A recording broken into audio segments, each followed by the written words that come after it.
কাজ করলাম রে। তুই আর কত বলবি?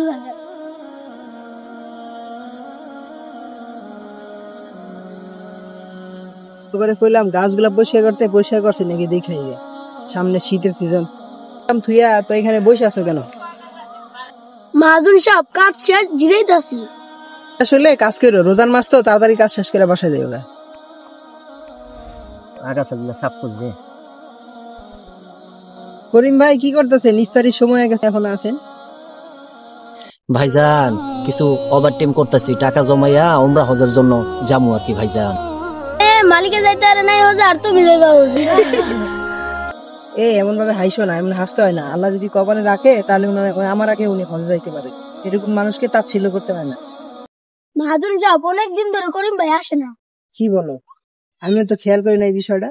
আচ্ছা, দেখতেছি কি অবস্থা। আসসালামু আলাইকুম রাহমাতুল্লাহ। মাহাজন সাহেব কেমন আছেন? ওয়ালাইকুম আসসালাম, ভালো আছি। করিম ভাই এতদিন কই ছিলেন? ভাই গতকালকে আমি উমরা থেকে আসছি, এই জন্য ভাই আপনার জন্য হাদিয়া ভাই। প্রিয়া ভাই, আপনাকে অসংখ্য ধন্যবাদ। তোমরা যে করে আসলেন, টাকা পয়সা কোথায় পেলেন ভাই? সবই আল্লাহ তাআলার ইচ্ছা। শোনো, মানুষকে কখনো তাচ্ছিল্য করবে না। আল্লাহ যা ইচ্ছা তাই করতে পারেন। এই যে আমি মাহাজন, কিন্তু উনি আমার আগে হজ করে চলে আসছে। ওনার ভাগ্যে ছিল বিদায় উনি করে আসতে পারছে। মাহাজন এরকম কথা আর কখনো বলবো না। আমাদের প্রত্যেকেরই উচিত মানুষকে তাচ্ছিল্য না করে নেক কাজে মানুষকে সহায়তা করা।